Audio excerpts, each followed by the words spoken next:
Okay, இந்த வீடியோல இந்த ஈக்குவேஷனுக்காக இங்க குடுத்திருக்க ஈக்குவேஷனுக்கு நம்ம வந்து ஈக்விலிபிரியம் கான்ஸ்டன்ட் நம்ம வந்து கேசி வந்து நம்ம எழுத போறோம்.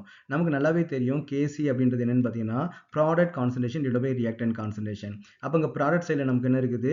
காப்பர் ஆக்சைடு வந்து இருக்கு இல்லையா? CuO வந்து இருக்குது. அதோட கோஎஃபிஷியன்ட் 2 இருக்குது. ஸோ நம்ம என்ன பண்ணணும் பார்த்தீங்கன்னா, பவர் வந்து நம்ம என்ன பண்ணணும்? 2 வந்து நம்ம ஆட் பண்ணிக்கணும். நெக்ஸ்ட் என்ன குடுத்திருக்காங்க? NO2 வந்து குடுத்திருக்காங்க. அப்ப NO2 வந்து நம்ம எழுதிக்கணும். அதோட பவர் நம்ம என்ன பண்ணிக்கணும்? 4 வந்து போட்டுக்கணும். நெக்ஸ்ட் என்ன குடுத்திருக்காங்கன்னா, ஆக்ஸிஜன் வந்து குடுத்திருக்காங்க. ஆக்ஸிஜன் நம்ம என்ன பண்ணணும் பார்த்தீங்கன்னா, O2 வந்து நம்ம போட்டுக்கணும். Okay, divided by reactant side நமக்கு என்ன இருக்குன்னு பார்த்தீங்கன்னா, காப்பர் நைட்ரேட் வந்து எடுத்துக்கிறாங்க. CuNO3 ட்வைஸ் வந்து நம்ம வந்து எடுத்துக்கிறாங்க இல்லையா? NO3 twice. அதோட பவர் என்ன இருக்குது? கோஎஃபிஷியன்ட் 2 இருக்குது. அப்போ பவர் என்ன பண்ணா நம்ம வந்து 2 வந்து போட்டுக்கணும். ஓகேவா? எப்பவுமே நம்ம நல்லா தெரிஞ்சுக்கணும். ஈக்விலிபிரியம் கான்ஸ்டன்ட் எழுதும்போது ஒரு பியூர் சாலிடுக்கோ ஒரு பியூர் லிக்விடுக்கோ நம்ம கான்சன்ட்ரேஷன் 1 தான் நம்ம கன்சிடர் பண்ணுவோம். ஏன்னா concentration only applicable for the solution மட்டும் தான் நமக்கு வந்து அப்ளிகபிளா இருக்கும். ஓகேவா? அப்போ ஒரு பியூர் சாலிடுக்கோ ஒரு பியூர் லிக்விடுக்கோ நம்ம என்ன பண்ண முடியாது? கான்சன்ட்ரேஷன் வந்து நம்ம சொல்ல முடியாது.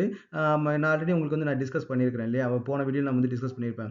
இப்போ வந்து பார்த்தீங்கன்னா ஒரு இடத்துல வந்து பார்த்தீங்கன்னா ஒரு 1 கிராம் வந்து அயன் வந்து இருக்குது. 1 கிராம் அயன் பீஸ் வந்து இருக்குது. 10 கிராம் அயன் பீஸ் வந்து இருக்குது. அப்போ 1 கிராம் அயன் பீஸ் வந்து லோ கான்சன்ட்ரேஷன் ஹை கான்சன்ட்ரேஷன் நம்ம எப்பவுமே சொல்ல மாட்டோம். ஒரு சொல்யூஷன் தான். இப்போ வந்து பார்த்தீங்கன்னா ஒரு உப்பு வந்து தண்ணியில் கரைச்சி வச்சிருக்கிறீங்க. அப்போ சோடியம் குளோரைடு சொல்யூஷன் வந்து நம்ம என்ன சொல்லலாம்? High concentration, low concentration. நிறைய NaCl இருந்துச்சுன்னா ஹை கான்சன்ட்ரேஷன், லோவா இருந்துச்சுன்னா லோ கான்சன்ட்ரேஷன் நம்ம வந்து யூஸ் பண்ணுவோம். கான்சன்ட்ரேஷன்றது மோல் பர் லிட்டர் தான். சம் அமௌண்ட் ஆஃப் மோல் வந்து பார்த்தீங்கன்னா இவ்வளோ வாட்டர் வந்து நமக்கு டிசால்வ் ஆகுதுன்னு நம்ம பார்ப்போம். அப்போ சாலிட்லாம் நம்ம என்ன பண்ணோம்? இது வந்து ஒன்றா தான் கன்சிடர் பண்ணுவோம். அப்போ நம்ம என்ன பண்ணலாம்? காப்பர் ஆக்சைடு வந்து இங்கே சாலிட் கொடுத்துருக்காங்க. அப்போ இதோட கான்சன்ட்ரேஷன் நமக்கு என்னது? 1 தான். அதே மாதிரி காப்பர் நைட்டோட கான்சன்ட்ரேஷன் நமக்கு என்னன்னு பார்த்தீங்கன்னா 1 தான். அப்போ அந்த ஈக்குவேஷன் நம்ம வந்து கேசி எழுதணும் அப்படின்னா நம்ம எப்படி எழுதலாம்னு பார்த்தீங்கன்னா NO2 தான் நம்ம எழுத முடியும். ஓகேவா?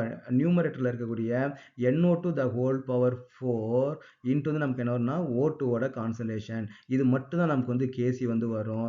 சால்ட்டை வந்து நம்ம என்ன பண்ணணும்? கம்ப்ளீட்டாக வந்து நம்ம வந்து அவாய்ட் பண்ணணும். இது வந்து நமக்கு வந்து கான்சன்ட்ரேஷன் கிடையாது. நம்ம அதை வந்து கம்ப்ளீட்டாக வந்து அவாய்ட் பண்ணணும். அப்போ இந்த ஈக்குவேஷனுக்கு கேசி நமக்கு என்ன வரும்னு பார்த்தீங்கன்னா NO2 பவர் 4 அண்ட் இதுனா O2 இந்த மாதிரி நம்ம எழுதணும். ஓகேவா? நீங்க எந்த ஒரு கொஸ்டினுமே வந்து பார்த்தீங்கன்னா, நீங்க வந்து அண்டர் எஸ்டிமேட் பண்ணாதீங்க. இது ஈஸி, இது எனக்கு தெரியும்னு நினைச்சு விட்டுறாதீங்க.